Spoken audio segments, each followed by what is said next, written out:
hoy en estos días, todos nosotros, los cristianos, estamos muy familiarizados con los nombres, con el evento, lo que estamos celebrando en estos días, el nacimiento de nuestro Señor Jesús, la llegada de Dios en carne al mundo. Y conocemos muy bien los personajes que envuelven a estos eventos tan maravillosos.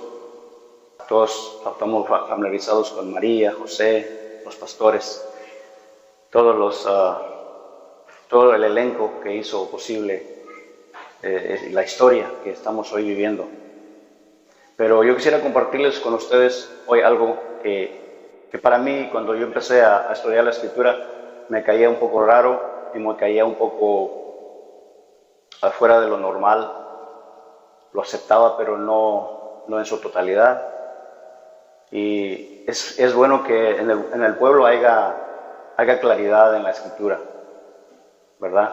Eso es lo que no tiene nada que ver con que sea esto o aquello, sino simplemente que a mí personalmente me gusta indagar y hasta encontrar la respuesta a lo que para mí me pareciera algo que no estaba de acuerdo con la Escritura. Hay un grupo de personas involucradas en este evento del nacimiento de nuestro Señor Jesús, y son los Reyes Magos. Y es obvio que nosotros, en nuestro vocablo de acá de Occidente, esa palabra no casca con la Escritura, porque a nosotros magos, pues, son personas de la oscuridad, son personas que hacen magia, son personas que pues la Biblia está en contra en su totalidad, ¿no? Casi en cada libro de la Escritura habla sobre la magia. Incluso cuando Moisés y Aarón visitaron al faraón por primera vez, el Señor le dice, vas a hacer un milagro, ¿verdad? Llévate el bastón de Aarón y tírala en el piso, en frente de faraón. Dice, y se va a convertir en culebra, ¿verdad? Es por el poder de Dios. Y pues lo hizo así. Y efectivamente se convirtió en serpiente. Pero entonces los magos, el poder del otro lado de la barda, entró en acción. Dijeron eso. Nuestros sabios y entendidos y nuestros magos hacen esos trucos. También lo de Dios no era truco. Era una señal que Dios le estaba dando a Moisés para que viera Faraón que el poder, quien lo estaba mandando no era Moisés solo, sino que era Dios que lo estaba mandando. Mas, sin embargo, ellos no hicieron caso y se atrevieron a desafiar a Dios, ¿verdad? Con el poder de las tinieblas. Entonces ellos tiraron sus bastones, no solamente uno, tiraron muchos bastones y también se convirtieron en serpientes. Y esto no es ningún truco. Eso yo quiero que se quede claro, que el poder de las tinieblas es real. Entonces, pues todos conocemos la historia, ¿no?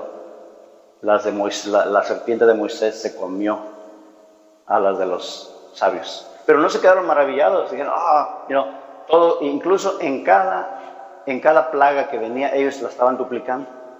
Eso, también lo hacemos. Eso, también lo hacemos. Eso y también lo hacemos, y llegan donde no pueden hacerlo, porque supieron que en realidad Dios estaba de por medio de todo.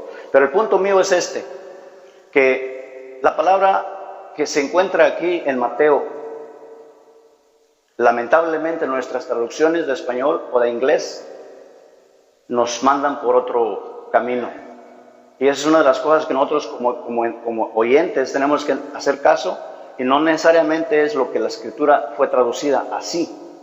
Porque por mucho tiempo nosotros conocemos a esas personas, a ese grupo de personas enviadas por Dios como magos. Y eso no es así. Por eso que para cuando el oyente esté leyendo su Biblia y se topa con este tipo de cosas, ok, ya sé, es un error de traducción o es un error de interpretación, lo que sea, pero que sepamos cuál es la raíz de eso. Ahora, voy a leer un poquito de historia de esto para que podamos entender incluso ciertos versos bíblicos que se encuentran en la Escritura. Porque cuando tú lees la historia y la combinas con la escritura, sacas a flote muchas cosas, porque la historia es historia. La historia no da para ningún lado, o sea, eso solamente son historiadores y es todo lo que hacen. Grabar historias de lo que pasó. Ahora, el libro de Mateo, en el capítulo 2, dice que, en el verso 1, dice que cuando Jesús nació en Belén de Judea, en días del rey Herodes, vinieron del oriente unos magos, ¿verdad? Ese es el tópico que estamos estudiando. Entonces, los magos, esa es la cosa, esa es la cuestión. ¿Qué es lo que son en realidad? Vamos a ver. Por ejemplo, ¿qué conexión pudiera tener la magia con el bien, el mal con el bien, la magia con el poder de Dios? Ningún contraste, simplemente ningún contraste. Cuando nosotros leemos la escritura no podemos confundirnos al leer esa escritura y decir, oh, ok, y porque yo en el pasado, créame que antes de que investigara esto, oía mucho ese murmullo de duda en la gente, que cómo es posible que estas gentes, no siendo cristianos, no siendo judíos, son de Persia, son iraníes, son de Irán. ¿Cómo pudieron ellos venir y con el conocimiento o la magia que ellos tenían, pudieran haber adivinado, ¿no? Pero no es así. Esa es la cosa que yo quiero aclarar hoy, para que usted se vaya claro, ¿verdad? Que Dios no usa ni combina las cosas del mal para poder expresar lo que Él quiere expresar. Para nada. Un poco de historia combinada con la escritura. Las tradiciones, dice, por ejemplo, la historia dice, la mayor parte de lo que conocemos como los magos proviene de las tradiciones de la iglesia primitiva. La mayoría ha asumido que eran 3, ya que trajeron 3 regalos específicos, pero el texto bíblico no enumera cuántos eran ellos. Se les llama magos de la forma en latín. La forma en latín para mago es magoi. De ahí es la palabra que nosotros, cuando ellos tradujeron la escritura, pues la más cercana a que se oye como mago, ¿verdad? Magoi, con la I adelante, en el latín. Por eso es que le dejaron la palabra de esa manera, pero con el paso de los años las tradiciones se enriquecieron cada mes. En el siglo III se consideraba a estos magos como reyes. Sí, los ha oído también usted, los magos, los reyes, ¿verdad? Los reyes magos. Ok. Es pura tradición. Es pura tradición. Y en el siglo VI ya tenían nombres. O sea que cuando empezaron, desde el primero que empezó la natividad y todo ello, pues pasaron siglos, ¿verdad? Y no fue hasta el siglo VI donde alguien le puso nombres. Melchor, Gaspar y Baltasar, ¿verdad? Fue las tradiciones que le pusieron nombres. ¿Y por qué dijeron que eran 3? Simplemente porque trajeron 3 regalos. Pero el texto bíblico jamás dice eso. Yo te les voy a mostrar algo que es interesante para saber si eran 3 o eran más. Porque el texto te arroja luz sobre algo. Y vamos a seguir leyendo. Melchor, Gaspar y Baltasar. Algunos asociaron a estos 3 con Sem, Cam y Jafet, los 3 hijos de Noé. Por tanto eran asociados con África, Europa y Asia, ¿verdad? Una tradición armenia sigue del siglo XIV, los identifica como Baltasar, rey de Arabia, Melchor, rey de Persia, y Gaspar, rey de la India. Fíjense bien cómo esto ya es en el siglo XIV.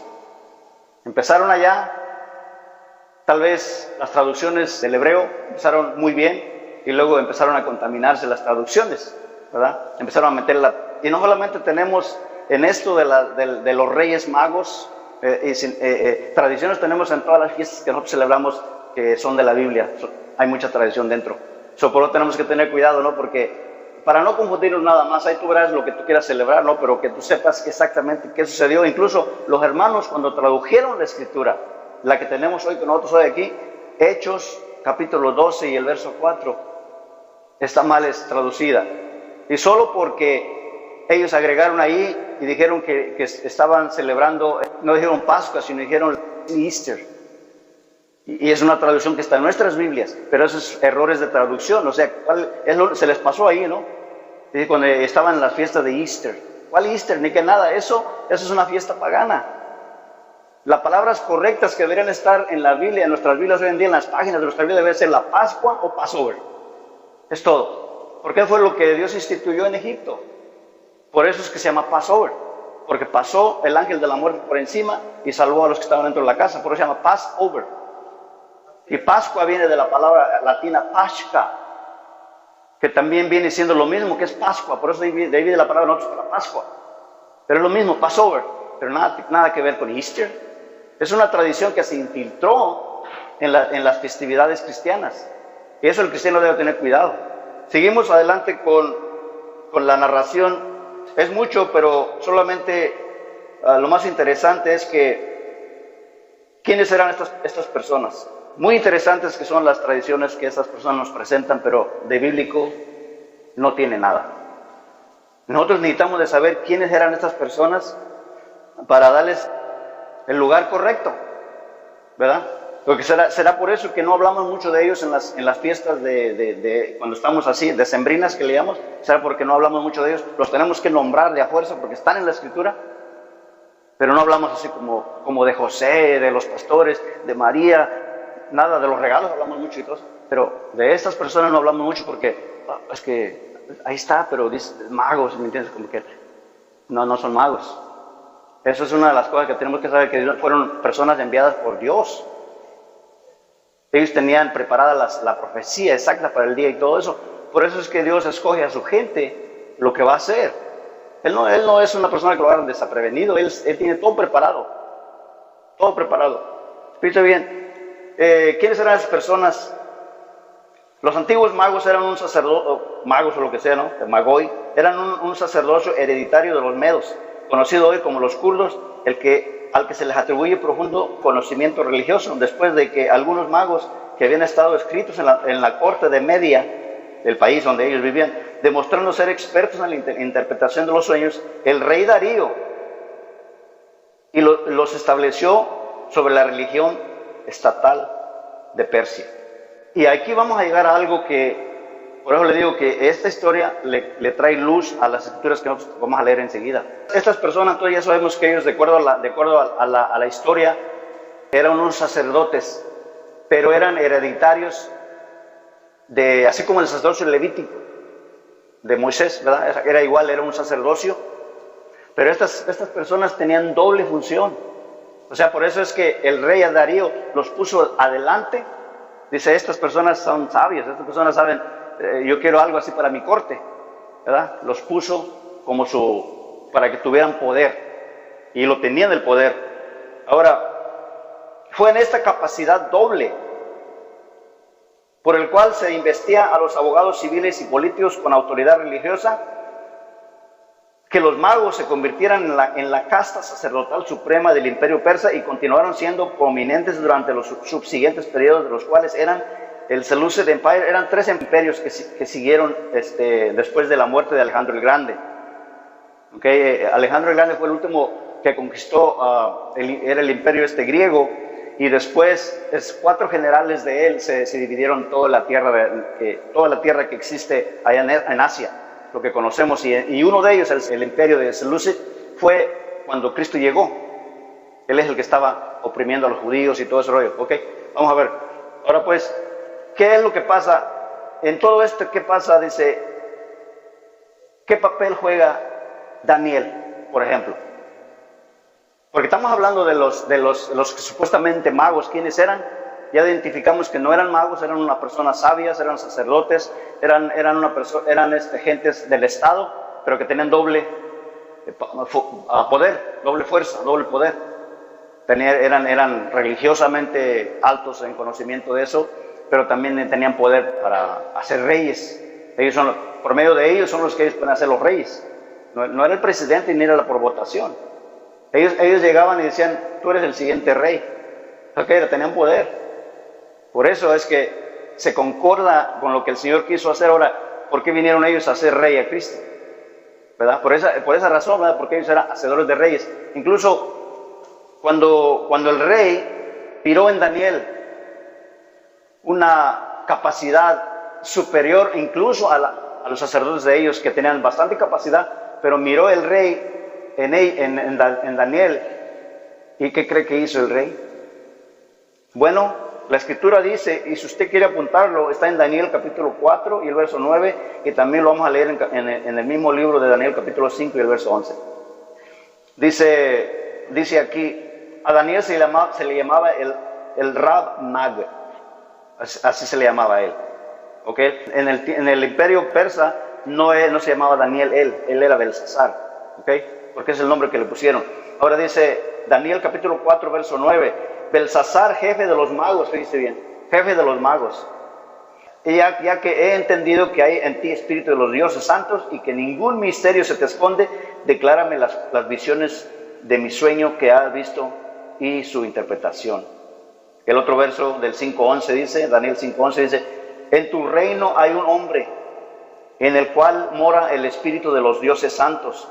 En los días de tu padre se halló en él luz e inteligencia y sabiduría, como la sabiduría de los dioses, al que al rey Nabucodonosor, tu padre, oh rey, constituyó jefe de todos los magos, todos los astrólogos, caldeos y adivinos. Fíjese bien, ahí empieza a darle un poco de luz qué es lo que está pasando con la venida de estas personas a ver a Cristo, ¿verdad? ¿Qué es lo que pasó? Lo que pasó fue, con estos textos que leímos, lo que pasó fue que Daniel era el jefe de ellos. Él era mayor en el sentido de conocimiento y sabiduría y pues tenía la iluminación de Dios. Aquellos tenían otro tipo de conocimiento. ¿Por qué cree usted, en su propia opinión, cuando usted lee Daniel en el foso de los leones, qué cree que pasó? Pues exactamente esto. Cuando esta gente no cree que todos estaban de acuerdo, que él fuera encima de ellos, como que un judío va a estar encima de nosotros, no. Entonces muchos se enfurecieron y dijeron, vamos a hacer algo para meterlo al pozo de los leones. Y convencieron al rey de que firmara un decreto y lo pusieron en el pozo de los leones. Porque era algo que le estaba quitando el puesto. La escritura dice él que era el jefe de ellos. Todos los adivinos, los magos y los caldeos, él era el jefe de ellos. Pero dentro de esa secta, después que salió del pozo de los leones, después de que todo se calmó y todo ello, él, Daniel, escogió, dentro de esa secta, había gente que buscaba a Dios. Gente, no fueron todos, fueron un cierto grupo específico que les confió él, por el Espíritu, la profecía del Mesías. Entonces eran personas de alto conocimiento, eran personas que tenían bastante influencia y obviamente no les iba a confiar Daniel a alguien, a cualquier persona. Cuando yo muera, por decir, ya les dio las señales y todo, van a guiarse por una gran estrella que va a aparecer en el cielo, y todos ustedes que son conocedores y altamente conocedores de los cielos, ustedes van a notar que por el Espíritu Santo les va a mostrar a ustedes que esa es la señal que tienen que ir a Jerusalén y entregarle los regalos al rey. Porque ustedes son hacedores de reyes. Ustedes van a ir a ver al rey. Dice bien, Mateo 2:3 dice, y oyendo esto el rey Herodes se turbó y toda Jerusalén con él. ¿Usted cree que el rey Herodes se iba a turbar viendo a 3 personas viniendo en 3 camellitos? Lógico, ¿verdad? No, simplemente no. Aún la lógica te dice que no. Se turbó no solamente él, sino toda la Jerusalén con él. O sea que lo que miraron en el horizonte fue un grupo enorme de gente viniendo hacia acá. Y como había conflictos en esos tiempos, dijeron, se va a hacer un borlote ahorita. ¿Qué va a pasar? ¿Nos van a invadir? ¿Qué va a pasar? Eso es lo que pensaba él. Por eso se turbó. No, cuando llegaron, me hicieron una pregunta, ¿dónde está el rey que ha de nacer? Y dijeron ellos, pues, acá como fingiendo la cosa, ¿no? Preguntó a su gabinete, dice, ¿y qué dicen los profetas? ¿De dónde va a nacer este rey o lo que sea? Y dijeron, no, pues acá en el libro de Miqueas, capítulo 5, el verso 2. Pero tú, Belén Efrata, no eres la pequeña entre todas las ciudades de Judá, porque de ti me saldrá el que será guiador en Israel. Y sus salidas son desde los días de la eternidad. Dice, ese es ahí está. Ok, haciéndose acá dice, pues vayan, búsquenlo. Y cuando qué bueno que no era una invasión, ¿no? Vayan, búsquenlo. Y cuando lo hallen, pues me avisan para yo tener a adorarlo. Las intenciones de este malvado era de ir a matar al niño, matarlo. Entonces, fíjese bien, empezamos con la palabra magos, ¿verdad? Ya sabemos que ya descartamos esa idea, no son magos, eran personas de mucho entendimiento y conocimiento en las cortes de Persia. Y después, aparte de eso, Daniel escogió un grupo selecto de gente espiritual, gente guiada por el Espíritu Santo.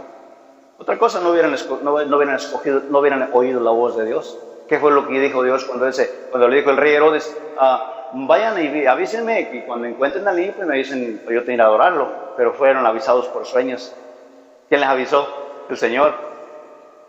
No vayan, regreso por el camino donde vinieron, porque el rey quiere matar al niño.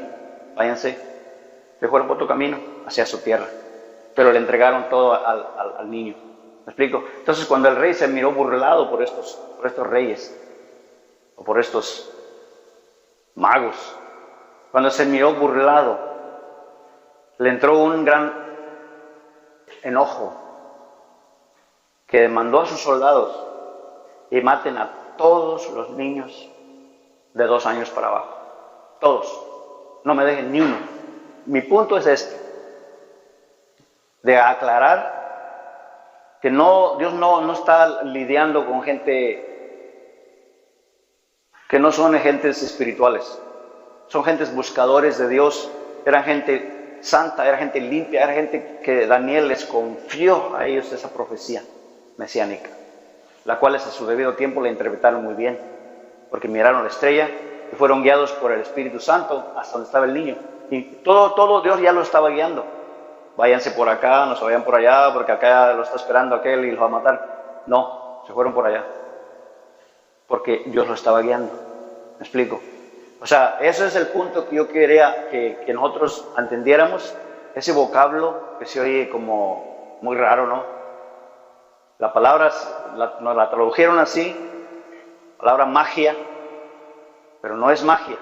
Nosotros no. En Deuteronomio 18 está bien claro eso, Dios lo prohíbe rotundamente. En el Antiguo Testamento tenía pena capital al que practicara esas cosas. Y yo pienso que lo sigue teniendo. ¿Ok? So, Dios no lidia con esas cosas. Simple y sencillamente, estas personas eran las personas sabias, personas que Daniel escogió. O sea que estas personas eran en realidad siervos de Dios. Porque Daniel no los iba a poner en una comisión donde estuvieran en contra o que fueran a fallar en esa gran misión. No, Dios estaba en control, le fue dirigido por Dios, haz esto, les encargó y todo eso, y fueron, cuando llegó el tiempo, estaban ahí presentes. Los reyes, o como usted quiere llamarles, vamos a llamarles sabios del oriente, vamos a llamarle lo que tú quieras, vamos a quedarnos ese vocablo de la mente ya, de magos y que magos. Ahí lo tenemos en la Biblia, y ahí lo leemos, ¿verdad? Capítulo 2, verso 1, y sigue diciendo, cuando llegaron unos magos. ¿Cuáles magos? Necesitamos entender que no es el concepto que nosotros conocemos como mago. Magia, eso no es de Dios. Eso es rebeldía en contra de Dios, ¿verdad? Así que yo pienso, hermanos, que esto es claro. Con esto voy a terminar para que, ya sé, usted ya apuntó Miqueas 5:2, las profecías. Bueno, los regalos, voy a terminar con esto de los regalos. ¿Ok? Ya sabemos que no eran 3 personas, pudieron haber sido muchísimas más por el miedo que le causó al rey. No creo que eran 3 personas, eran 3 camellos. Pero sí, los dones son específicos, eran 3. Pero era porque son dones que traen un concepto profético, ¿verdad? Pudieron haberle dado muchos otros regalos también, de paso. Pero no son mencionados porque los proféticos son los que son profetizados. Los dones de oro, incienso y la mirra eran proféticos. Hablan de los oficios del rey, del sacerdote y del profeta. Cada uno se adhiere a Cristo porque él es las 3 cosas. ¿Ok? El oro habla de su realeza. El incienso era una especie utilizada en los deberes sacerdotales. Usted lee el libro de Levítico y usted va a mirar que el sacerdote es el único que oficiaba ciertos ungüentos y ciertas especias, combinaciones y todo eso. Solamente él podía preparar este tipo de preparaciones. El oro, la realeza, el incienso está relacionado con los sacerdotes. La mirra era un ungüento de embalsamar a los muertos. Entonces ya sabemos, ¿verdad? Que el Señor Jesús, en una forma profética, le estaban entregando, los sabios del oriente le estaban diciendo: con el oro, tú eres rey de reyes, para siempre eres y siempre has sido, ¿verdad? Con el incienso, tú eres sacerdote para siempre, según el orden de Melquisedec. La última, la mirra. La mirra habla de su muerte, como los sabios del oriente, guiados por el Espíritu Santo, entregándole también la mirra. Vas a morir, a eso viniste, vas a morir. Ese niño que no sabía lo que estaba pasando todavía, vas a morir. Esa es tu misión. Y se fueron, porque eran regalos específicos que Dios le mandó a esos que fueran a entregarle a Jesús. No estoy diciendo que sean los únicos, posiblemente eran otros, pero no tienen relevancia a su misión en la tierra. Por último, aquí termino con esto. En el milenio, es un evento futuro, nuestro Señor recibirá también esos dones. Recibirá el incienso, recibirá el oro, pero no la mirra, porque su muerte ya quedó atrás. Eso está en el libro de Isaías, capítulo 60 y el verso 6. Dice la Escritura de esa manera: multitudes de camellos te cubrirán, dromedarios de Madián y de Efa vendrán, todos de Saba traerán oro e incienso y publicarán alabanzas a Jehová. La mirra ya no existe ahí, porque el Rey de Reyes ya murió y es Rey para siempre, pero sí recibirá esos dos objetos otra vez. ¿Por qué? Y si usted lee el capítulo 60 de Isaías, va a mirar el contexto, como empieza. Dice: el futuro glorioso de Sión. El futuro glorioso de Sión es el milenio. Ese es el contexto. Sabemos bien que nuestro Señor Jesús va a recibir de nuevo esos regalos, aparte de otros más, pero ya la mirra ya no la recibe. ¿No le da gusto? Gloria a Dios. Porque Él murió una vez y para siempre, para darnos a nosotros salvación, y Él está a la diestra de Dios. A la diestra de Dios está, sentado, intercediendo por nosotros. Como Él es sacerdote para siempre, nadie le va a quitar el puesto. El sacerdocio levítico no era perfecto, porque si hubiera sido perfecto, pues no se hubiera buscado lugar para el segundo, ¿verdad? Porque aquel a quien efectuaba el sacerdocio, se moría uno y luego ponían a otro, se moría otro y se ponían a otro. Que permanece para siempre, pues no hay quien lo reemplace. Es nuestro Señor Jesús para siempre, amén. Sacerdocio la tenemos hecha. Gloria a Dios. Dios le bendiga, estamos así. Terminamos.